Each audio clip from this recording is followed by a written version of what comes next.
Good morning, everyone. I wanted to bring another message to you about this suicide and soul health message because, as you know, it's in the news. There was even another news report last night of how I think over 38% of medications can actually cause suicidal thoughts.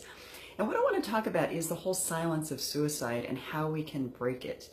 Now, I know heart disease in women is called the silent killer, but we have to think about how the silence of suicide is a killer as well. I'm going to give you an example of this. This has been a topic of a lot of my clients' conversation because many of them have had suicidal thoughts, many of them are currently having suicidal thoughts, and it's one of those things where we need to start breaking the silence. Now, I want to give you a really good example of this. One of my clients yesterday has struggled with depression for a very, very long time.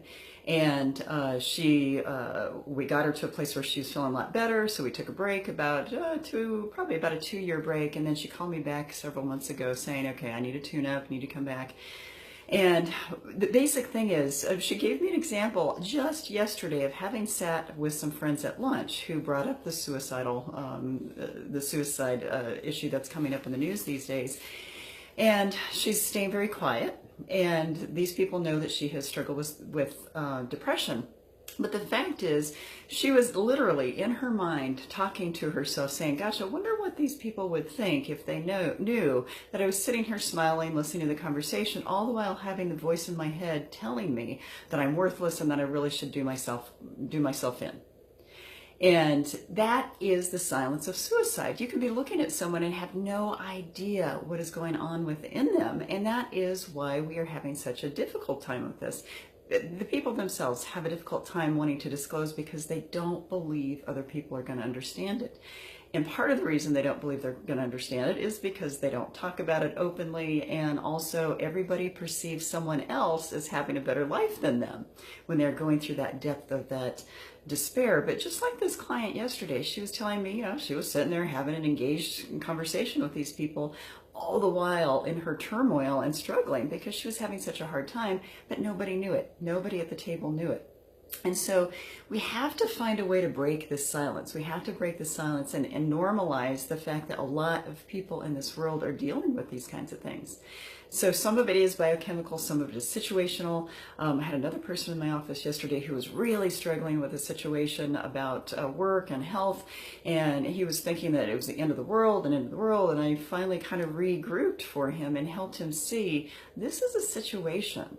But when he could widen the lens through soul health, look at all of the branches of what was going on in his life, these were difficult things, but they were not end of the world kinds of things. And so we get very myopic, very, very myopic when we're in our turmoil. We forget that there's lots of other branches that are going on in life that are good. And that is the other reason why I created the soul health model.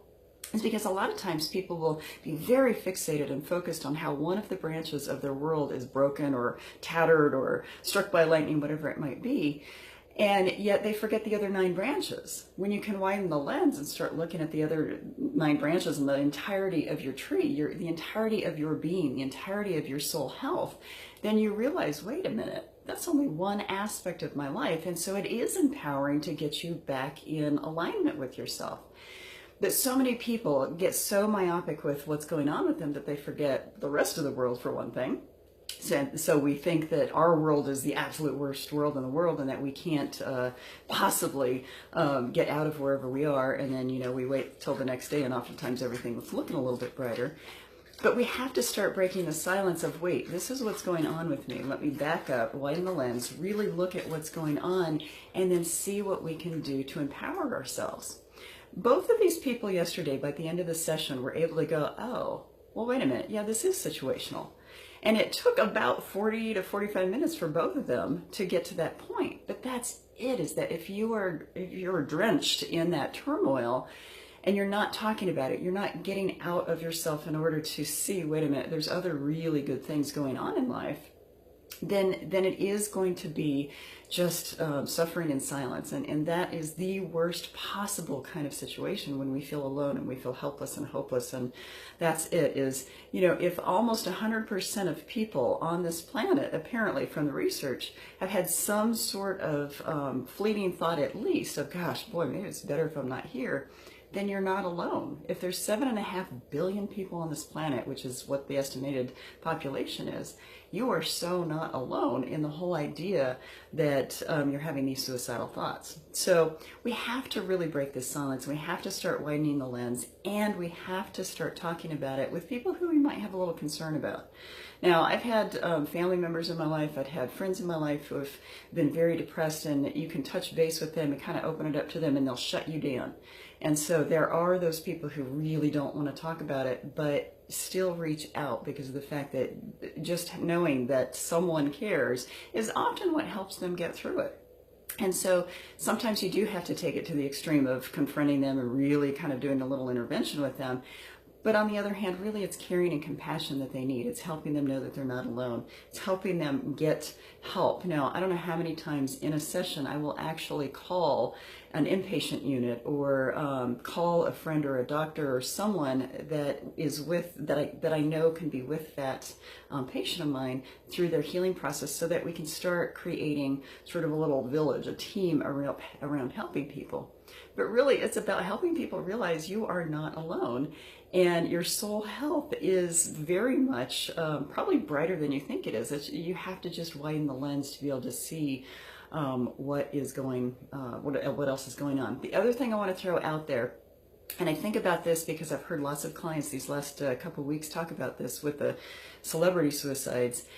Because one of the things they also say is, gosh, if their lives aren't even good enough to live, why would I want to live? And I think because they perceive Hollywood, or they perceive these celebrities or these business owners that are millionaires, that the money part of their lives is good, they perceive also that the rest of their lives must be good, but obviously not. And so that's why I created the soul health model, was to start helping people understand that there are so many aspects of life, of the human condition, that we have to learn about and manage and balance to get ourselves into that alignment, that everybody struggles. You know, that is the human condition. And so again, people are not alone in their despair. Again, like the video I did yesterday, I was there. I remember it in high school thinking, man, why am I here? And do I want to be here? And now I never took any steps, but it was one of those despair kinds of things, and praying every night, oh, please don't let me wake up.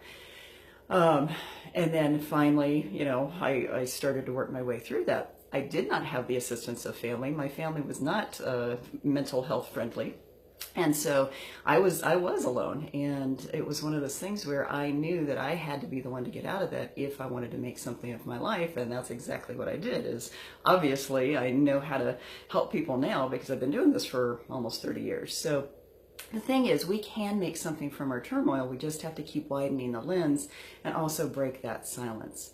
So that's it. You know, one of the first things I did when I went to grad school is I went straight to the counseling center at the university, and I got some help because I knew that I needed to work through the things that were causing the turmoil when I was in high school. And my dad had just died 1.5 years before, so it was one of those things where, okay, I got stuff to work on. So anyway, we've got to break this silence. When you think about the soul health model, there's so many different aspects of it, and it's not to be overwhelming. It's basically to be used as a roadmap, because our soul health really is up to us. So love to hear comments. You know, everybody that I know has had some form of suicide touch their lives, whether it's a friend, a family member, a coworker, something, or their own lives. And so it's one of those things where I would love to hear from you, hear your own story. Let's start breaking the silence, and let's use soul health to do it. So thank you very much. I hope you have a good day. Let's keep working on this, and I will be back again soon. Bye-bye.